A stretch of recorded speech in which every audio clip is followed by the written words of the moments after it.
a round lens, rectangular photo. Have you ever stopped to think how little sense this makes? By all the laws of physics, a round piece of glass should project a round image. But how does your camera magically squeeze the world into a box? Well, the answer is a 100-year-old secret hiding in plain sight, and which means everything you know about photography is a lie. Take a look at your phone. Take a look at that professional camera as well. The lenses are always perfectly round, but the photos that you post, print, or frame, they're always rectangles. It's one of those everyday mysteries hiding right there in plain sight, and we just accept it. But think about the basic physics for a second. If you shine a round flashlight against a blank wall, you're going to get a round circle of light. A circular pipe shoots out a circular stream of water. So, by all the laws of common sense, a circular piece of glass should project a circular image. How does it magically squeeze the real world into a perfectly squared off box?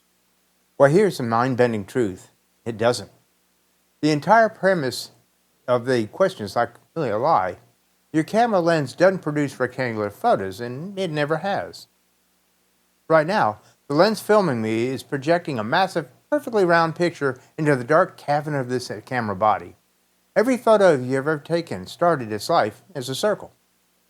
Now, this raises the million-dollar question. If lenses are actually projecting huge circular images, where's the rest of the picture? In the world of optics, this glowing round projection has an official name, and that's the image circle. Now think of a camera lens like a funnel for light. It gathers all the chaotic light that's bouncing off my face, the background of this whole entire room, and then funnels it through several pieces of glass. Because those glass elements are circular, which also happens to be the most absolute efficient shape for bending light evenly towards a single focal point, the resulting projection is also like a circle. Now you can actually test this yourself. If you take a standard magnifying glass and hold it up to a blank wall opposite a bright window, you'll see a projection of the world outside, and in that projection, perfectly round. So whether you're using a $10 disposable camera, smartphone, or even a $50,000 IMAX rig, the physics are identical. The lens is doing its job, delivering that big, beautiful circular window of the world back into your camera.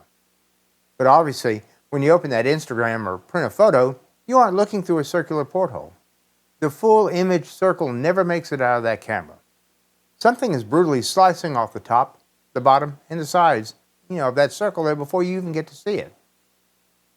So what exactly is doing the cropping? Now the culprit isn't a digital trick, and it isn't software.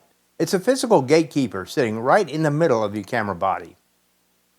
Back in the days of film, it was a physical metal gate holding a rectangular piece of celluloid. Today, however, it's a digital sensor, which is a tiny silicon chip covered with millions of light-sensitive pixels. The sensor acts like a literal cookie cutter. It stamps a neat rectangular section right out of the dead center of that giant circular projection and throws away the rest outside of the box. Think about it like a movie theater projector. If you shine an untamed round spotlight against a rectangular theater screen, the light spills over to the top, the bottom, and onto the walls to the side. To make it fit the screen, you have to crop it. Camera sensors do the same thing. They take a massive circular feast of light and then they force it into a rigid rectangular diet. Now, this brings us to a really awkward question.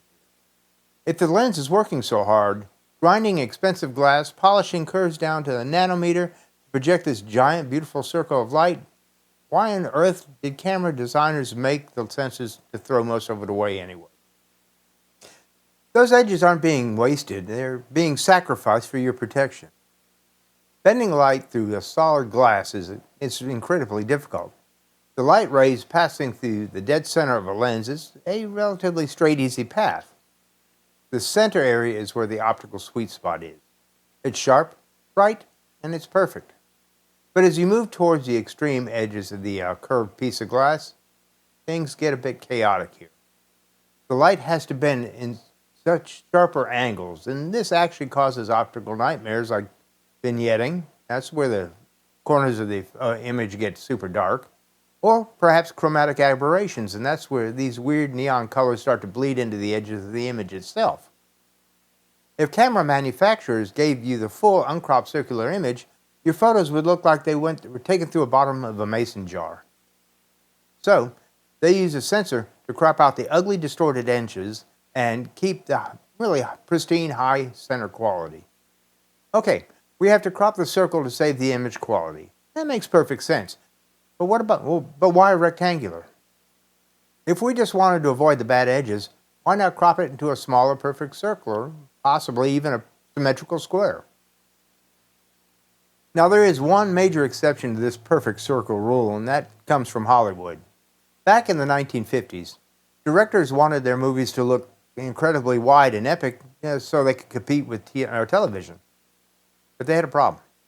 If they used a standard circular lens, the only way to get an ultra-wide rectangle was to actually crop off massive amounts of the top and the bottom of the film. They were, in this case, throwing away too much image quality. So, engineers invented a cheat code, the anamorphic lens. Instead of using a perfectly spherical round glass, they put a cylindrical element inside the lens.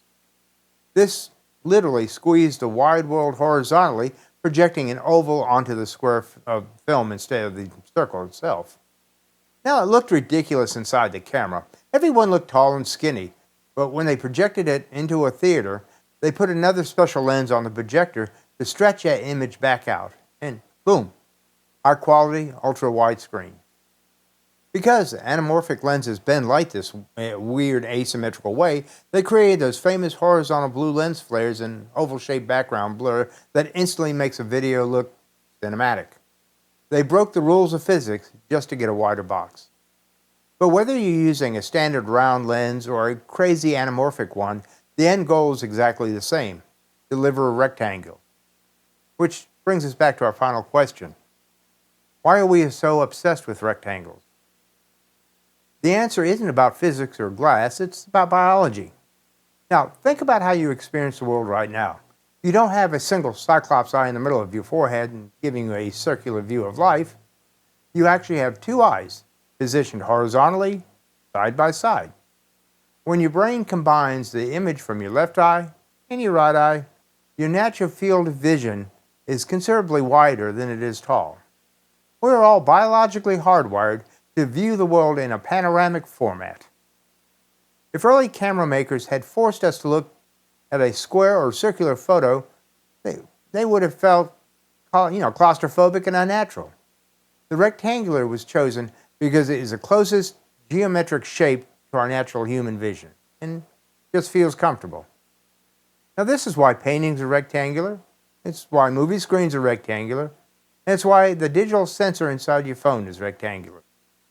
So, the next time you take a picture, remember, the camera lens is catching a wild, chaotic, perfectly round view of the universe, but the camera itself is slicing it into a neat little rectangle. That's just to make you feel at home.